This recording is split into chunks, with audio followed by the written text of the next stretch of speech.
Fala, minha galerinha. Muito boa tarde, boa tarde, boa tarde. Muito bom estar aqui com vocês mais uma vez. Eu sou o professor Yuri Vieira. A gente já vem se encontrando aqui, né?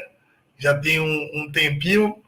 E para mim é muito massa, muito legal poder encontrá-los mais uma vez, para a gente poder bater um papo, para a gente poder falar um pouquinho sobre a história do nosso país. Inclusive, sobre as atividades econômicas que foram desenvolvidas aqui no Brasil colonial, essa nova terra chamada Brasil, que foi uma terra invadida aí pelos portugueses e batizada por eles.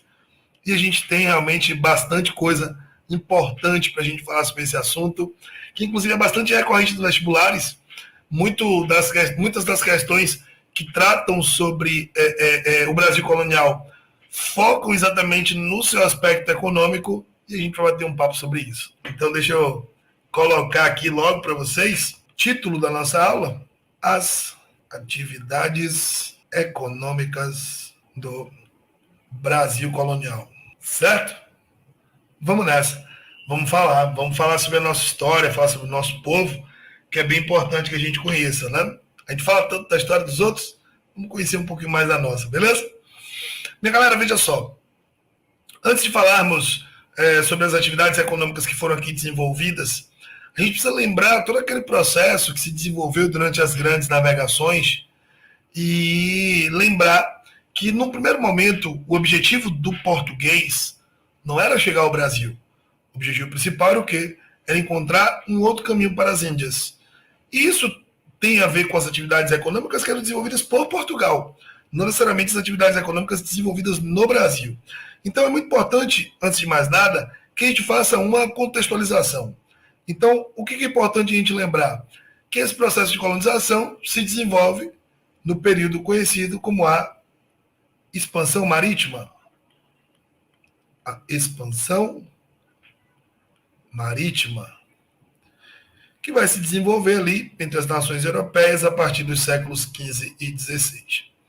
Nesse processo da expansão marítima, é válido que a gente lembre da importância defendida aí pelos portugueses de você encontrar um outro caminho para as Índias, já que o Mediterrâneo estava impossibilitado de navegar por conta da presença, sobretudo islâmica, nos arredores do Mediterrâneo. Por isso, então, a necessidade de você encontrar um novo caminho das Índias. Com um detalhe, essa nova rota, a nova rota para o Oriente, essa nova rota, ela passava exatamente por aquilo que nós conhecemos como o périplo africano. Ou seja, o contorno, o périplo africano, o contorno do continente africano, já que a rota tradicional para o Mediterrâneo estava impossibilitada, pelo norte não dava, né, região de geleiras, então existia aquela possibilidade de Colombo, aquela ideia de Colombo, em que você deveria navegar para o Oriente, navegar para o Ocidente, para chegar até o Oriente. Já naquela época já se falava do formato arredondado da Terra e tal, e isso era uma possibilidade, certo? Só que o que acontece? É importante que a gente avalie, já que o nosso foco principal é falar sobre as questões econômicas, que nesse período, o elemento principal que existia aqui era o comércio de especiarias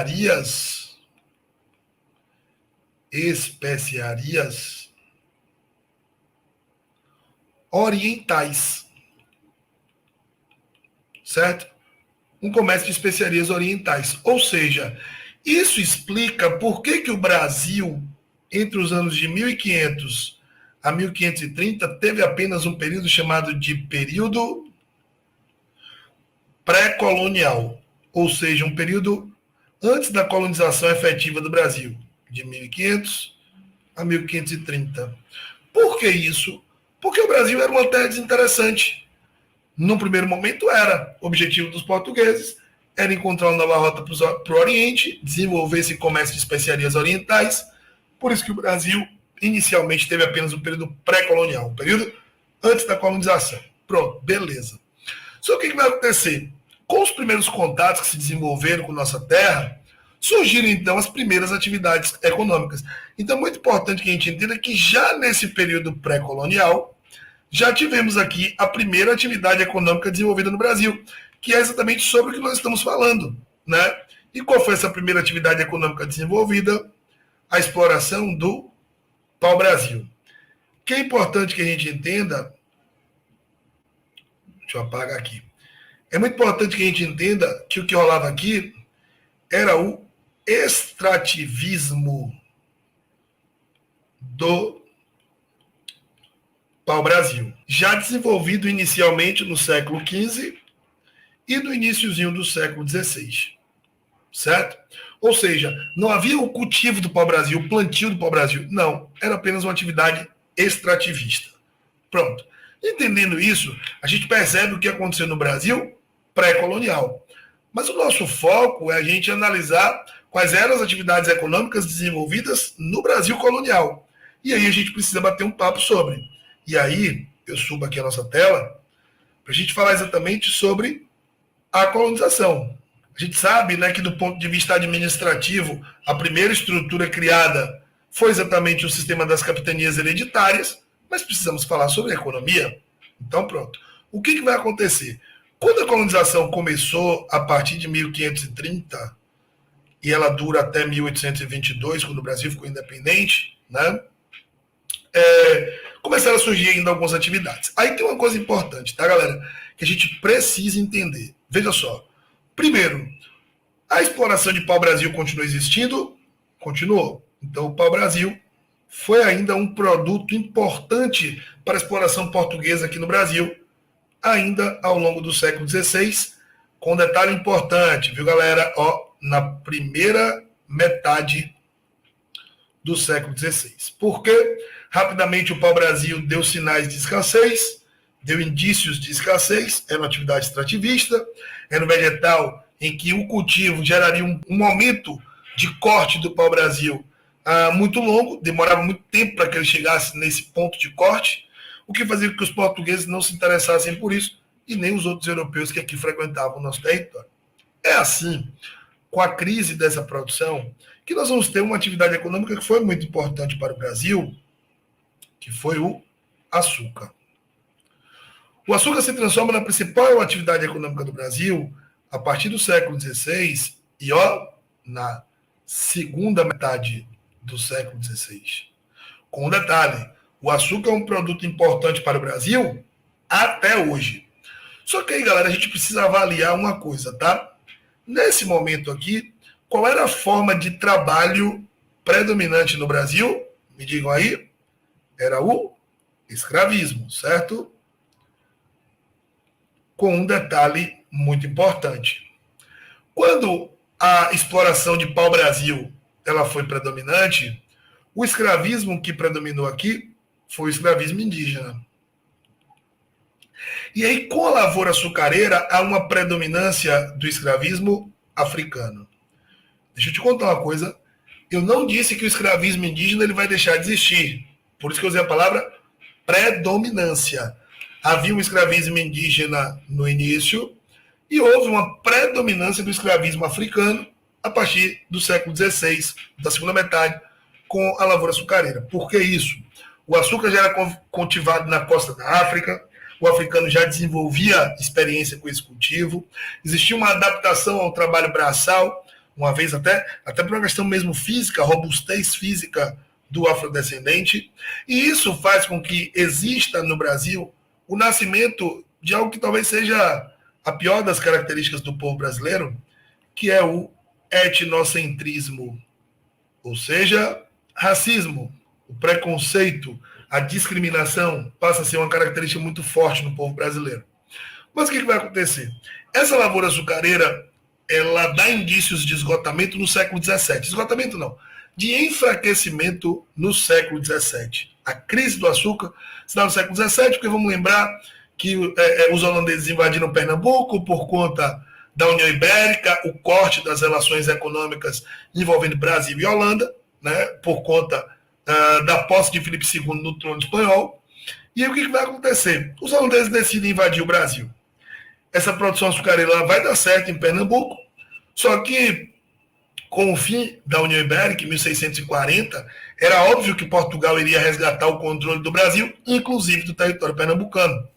Foi o que aconteceu. Esses holandeses eles deixaram o Brasil, foram produzir açúcar nas Antilhas, e esse açúcar antilhano passou a concorrer com o nosso, já que o transporte para a Europa era mais barato por conta da proximidade. O que vai rolar? Nós vamos ter um processo aí de transição entre os séculos 17 e iníciozinho do século 18. Por quê? Porque nós teremos ali os famosos movimentos de entradas e bandeiras que vão promover o adentramento do nosso território e outras atividades econômicas vão surgir. Junto com o açúcar já existia atividade pecuarista, era importante. No início do século XVIII tivemos as drogas do sertão como atividades importantes e que contavam ali com atividades subsidiárias. Eram atividades que ajudavam a manter a lavoura açucareira funcionando. Só que com a crise do açúcar é a mineração que se desenvolve no Brasil a partir do século XVIII. Deixa eu te contar uma coisa, gente. Evita usar o termo ciclo do açúcar, porque ciclo é aquilo que começa e tem fim. E o açúcar nunca deixou de ser um grande produto para o nosso país, nunca deixou de ser um grande produto para a nossa economia.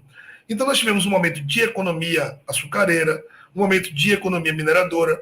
Não usa a palavra ciclo, porque normalmente o ciclo sugere algo que acaba.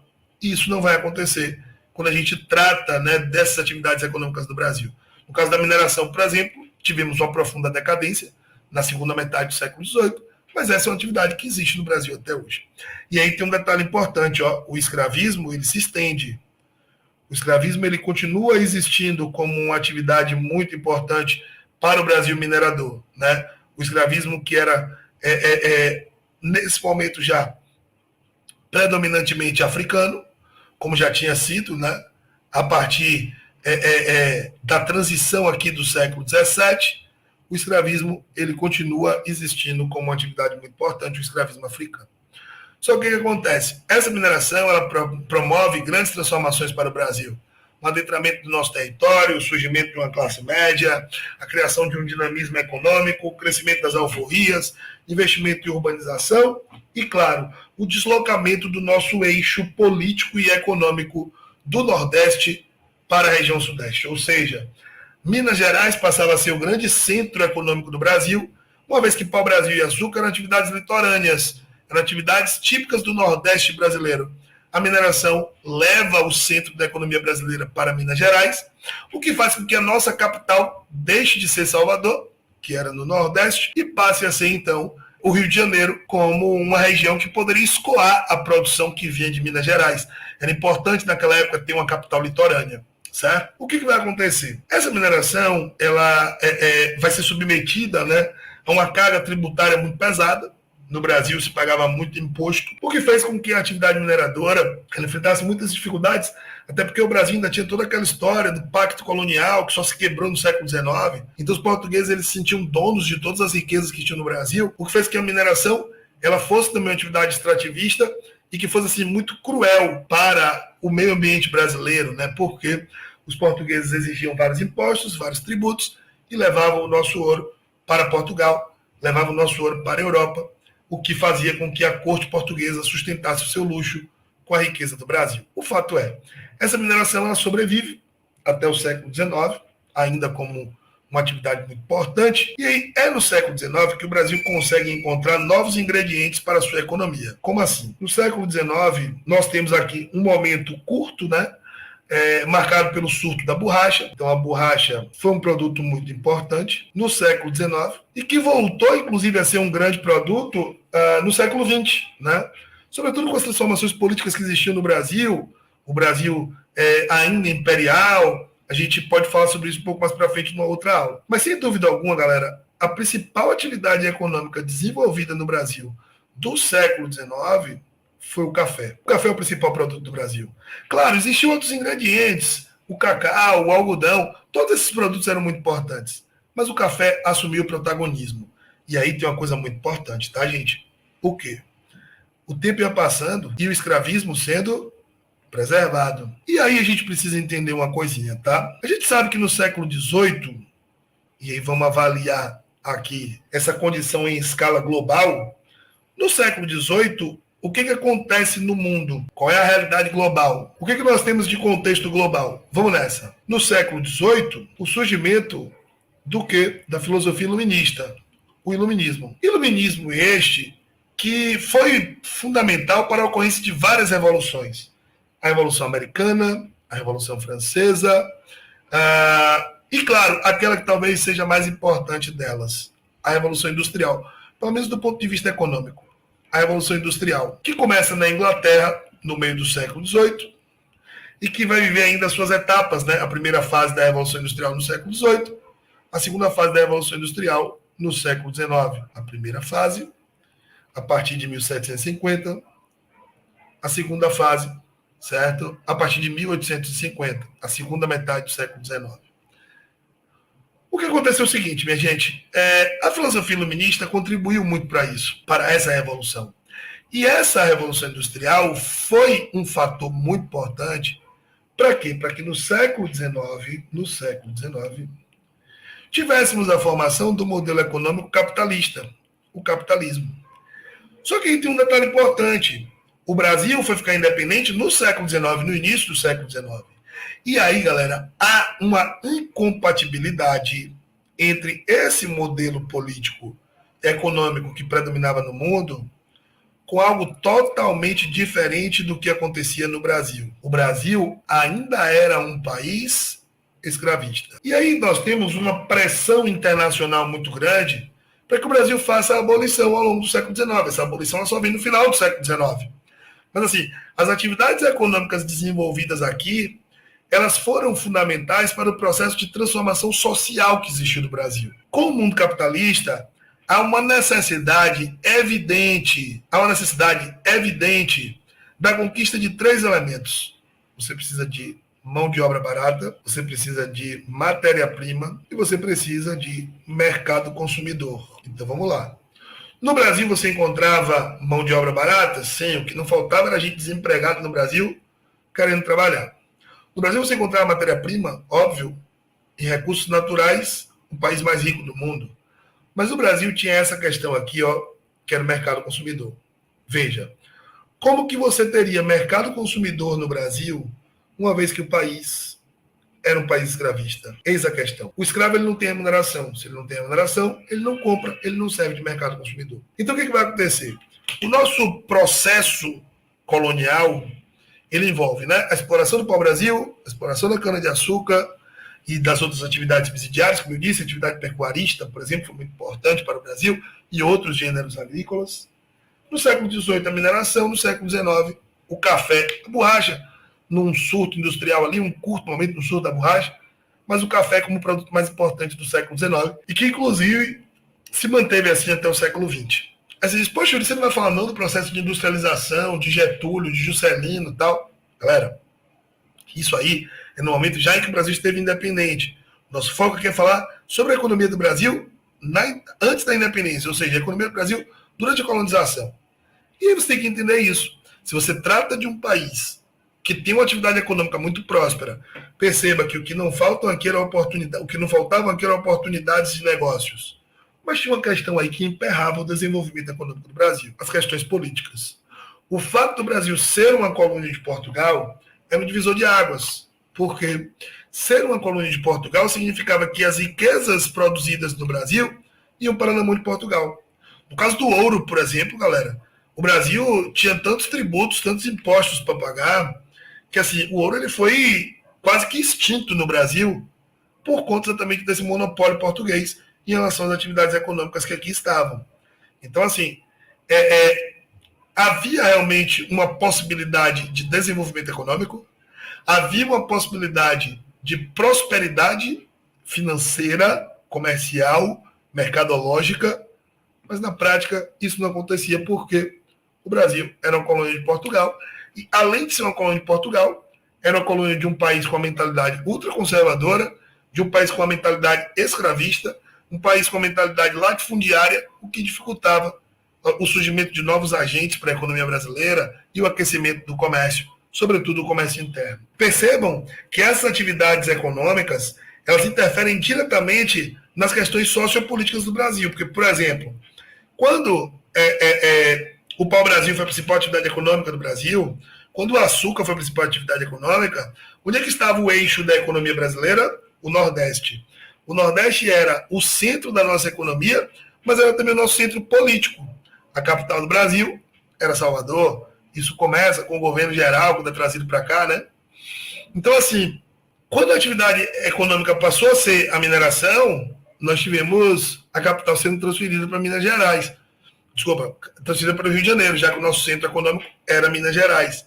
Então, assim, era muito importante você ter uma capital numa região litorânea, pelo menos naquele momento. Por quê? Porque essa capital, numa região litorânea, isso iria facilitar o processo de escoamento das mercadorias. Isso ia ajudar no processo de desenvolvimento do comércio no Brasil, certo?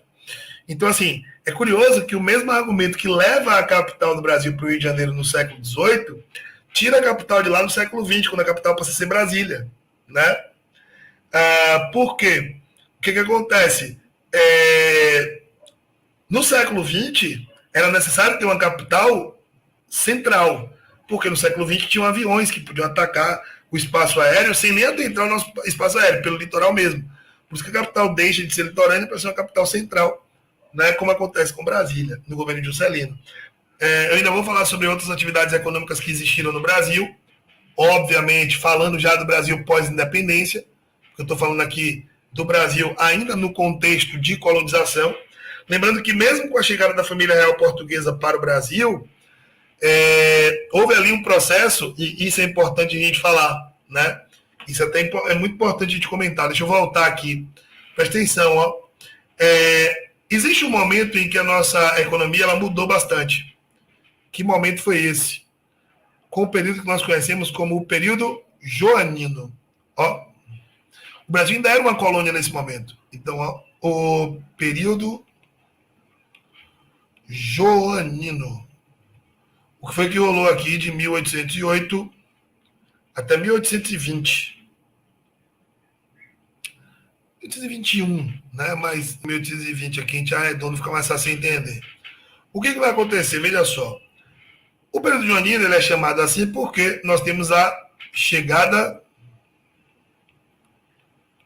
da família real portuguesa no Brasil, certo? Chegada da família real portuguesa no Brasil.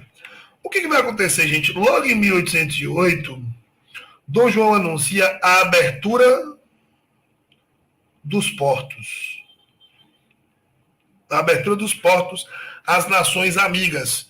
O que essa abertura dos portos ela significa? Significa, obviamente, o quê?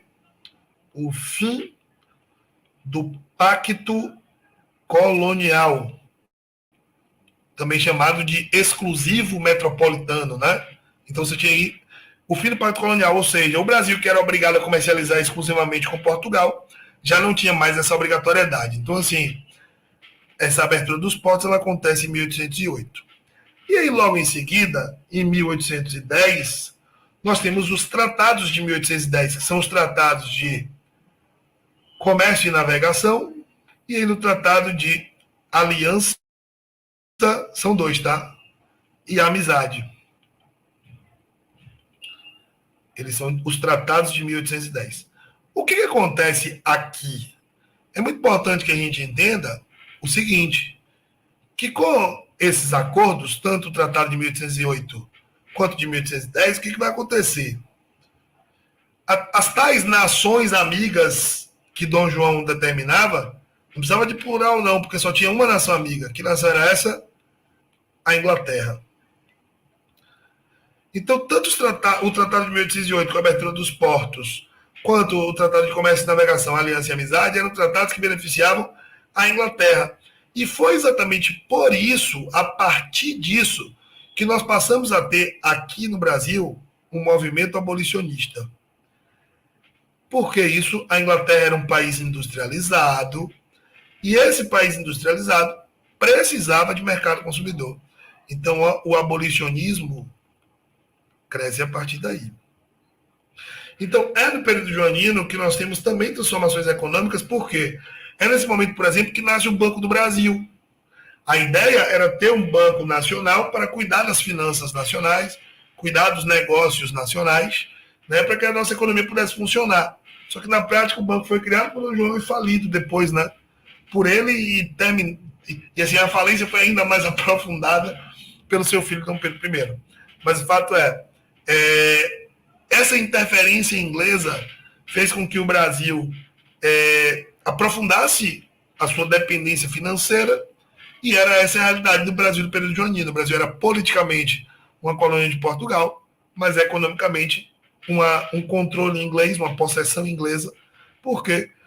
Por conta dessa abertura dos portos e essa dependência comercial que foi aqui elaborada no nosso país. Beleza? Massa. Galera, agora que vocês já entenderam tudo isso, o Brasil vai ficar independente em 1822, e aí surgem outros ingredientes. Vamos ver aí como é que estão as nossas questões, tá certo? Quando a corte chegou ao Rio de Janeiro, foi o que acabamos de falar, a colônia tinha acabado de passar por uma explosão populacional. Em pouco mais de 100 anos, o número de habitantes aumentaram 10 vezes. A alteração demográfica destacada no período teve como causa a atividade. Bora lá. Ele fala exatamente do século XIX, fala exatamente da chegada da corte no Brasil, o período joanino, e a gente precisa lembrar, qual era a atividade econômica que desenvolvia no Brasil no século XIX? Atividade cafeeira, beleza. Mas vamos olhar as alternativas. Bora lá, ele diz assim, a alteração demográfica destacada no período teve como causa a atividade, ou seja, o crescimento da população tem a ver com o surgimento de qual atividade econômica? Manufatureira, com a incorporação do trabalho assalariado. Tinha trabalho assalariado, gente, no Brasil nessa época? Não, o Brasil ainda era um país escravista, tá? Canavieira, com o aumento do apresamento indígena. Lembre-se que a atividade canavieira é do século XVI, e esse apresamento indígena, ele foi logo substituído pelo comércio de escravos africanos, né?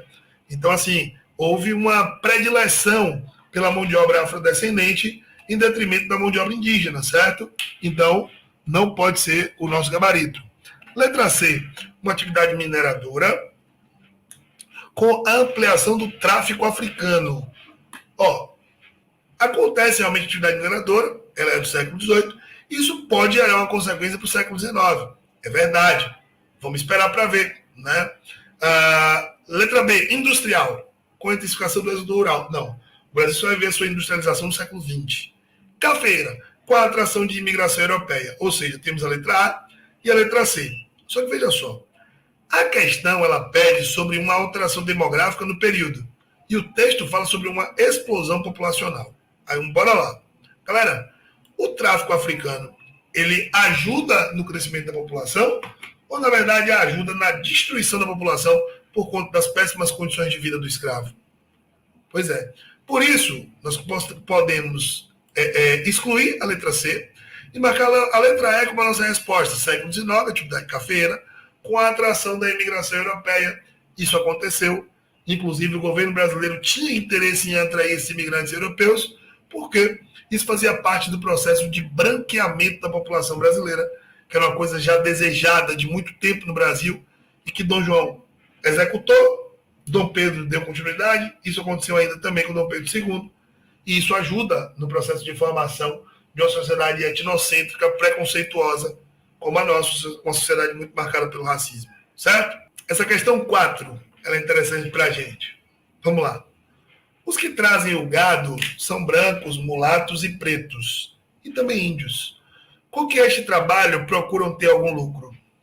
Guiam-se indo uns adiante cantando para serem seguidos pelo gado, e outros vêm atrás das reses, tangendo-as, tendo cuidado que não saiam do caminho e se amontoem. Antônio, Cultura e Opulência do Brasil, 1711. Muito importante, gente, quando vocês estiverem fazendo as questões, vocês verem a fonte, tá? Porque a fonte também diz de que período o texto está tratando, né?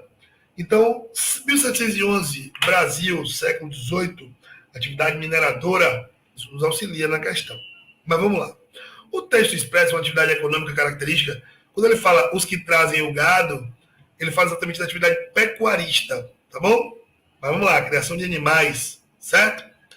Mas assim, o que acontecia? Existia uma produção pecuarista intensa na região sul do país, Existia também essa atividade na região Nordeste.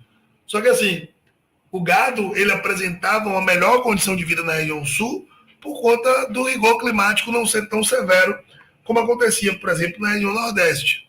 Mas vamos lá. O texto expressa a atividade econômica característica, ou seja, pecuária, do sertão nordestino, dando origem a trabalhadores diferenciados do resto da colônia. Não, o Nordeste ainda tinha muito trabalho escravo, como acontecia no restante da colônia. Além do mais, o cultivo das atividades pecuaristas em regiões de sertão não é uma atividade muito fácil. Por quê? Porque o gado ele precisa se alimentar, ele precisa de boas vegetações, e o sertão ele traz uma dificuldade nesse aspecto. De regiões canavieiras, onde se utilizava mão de obra disponível na entre-safra do açúcar. Observe que, de fato, as regiões canavieiras atraíram a atividade pecuarista, mas assim, perceba que não é esse o foco da questão. A questão trata exatamente da pecuária, da criação de gado. Isso foi importante para o processo. Então, a B ela tangencia o tema da questão. C. De todo o território da América Portuguesa, onde era fácil obter mão de obra indígena e negra. Não, não era fácil, porque a mão de obra negra era cara e a mão de obra indígena ela era apresada, o que gerava, inclusive, muita resistência.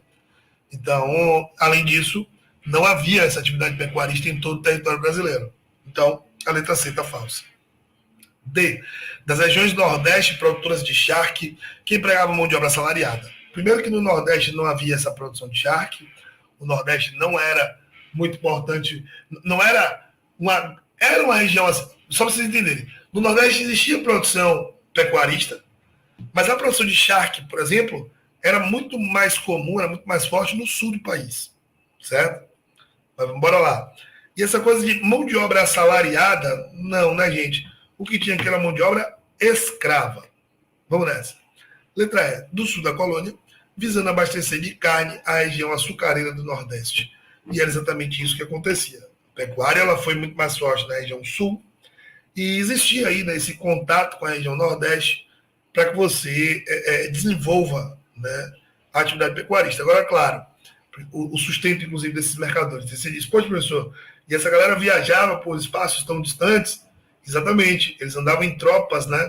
É daí que nasce, por exemplo, a história do feijão tropeiro, né? O feijão das tropas, que era aquele alimento com bastante farinha para que ele pudesse ser conservado, já que eles não tinham geladeira para transportar os produtos, né? Questão 6. Vamos. O açúcar e suas técnicas de produção foram levados à Europa pelos árabes no século VIII durante a Idade Média.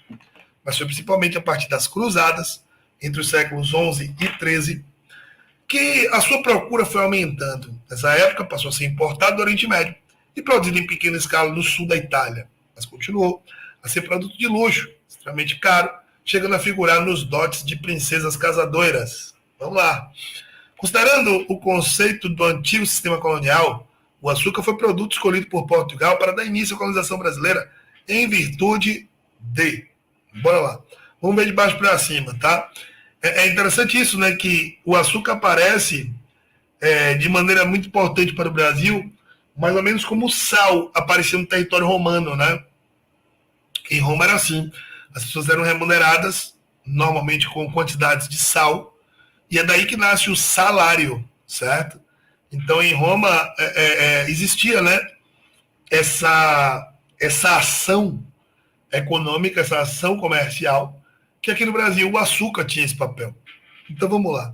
Por que os portugueses escolheram, para começar a colonização do Brasil, escolheram logo o açúcar como produto fundamental? Letra E. Os nativos da América dominaram uma técnica de cultivo semelhante. Está errado. As técnicas de cultivo eram trazidas pelos africanos.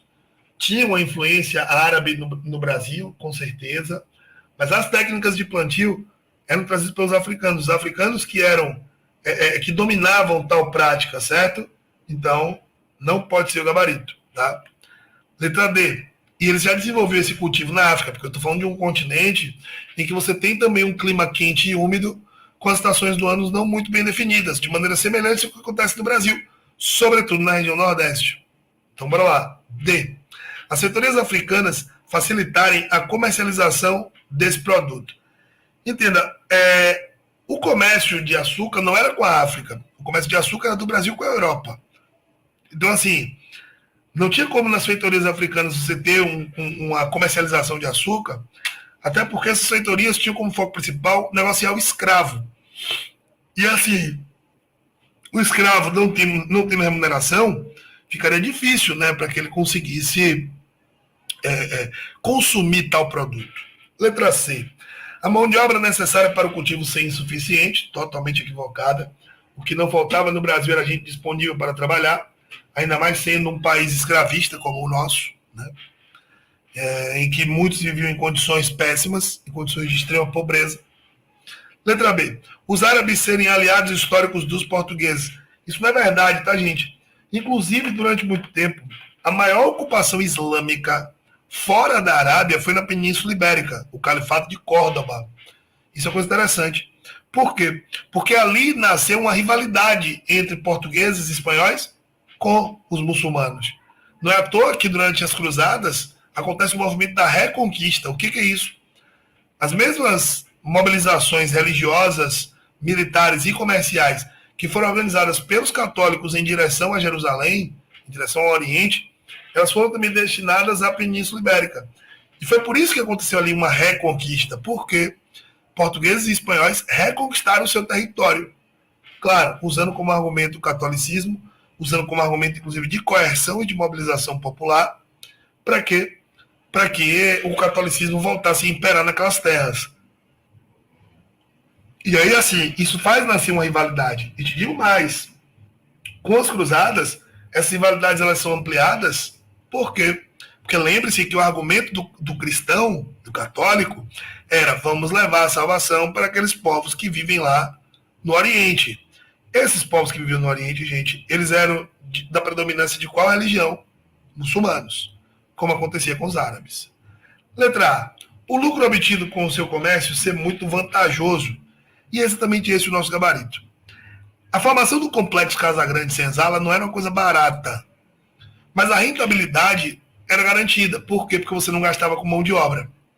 Então, assim, era realmente uma atividade muito, muito lucrativa, muito rentável, e foi o açúcar que atraiu de vez o olhar do português sobre o Brasil. Porque lembre-se que no início do período pré-colonial, o interesse desses caras eram as especiarias do Oriente.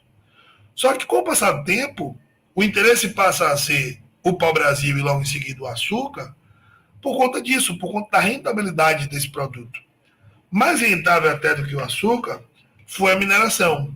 Só que tem um detalhe importante. O açúcar era uma atividade que era fruto do cultivo.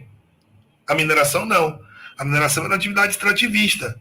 Então, assim, isso fazia com que os indivíduos que exploravam esse recurso, eles dependessem do meio, dependessem do que era encontrado na natureza para poder desenvolver atividades econômicas, atividades predatórias ou não. O açúcar poderia ser plantado.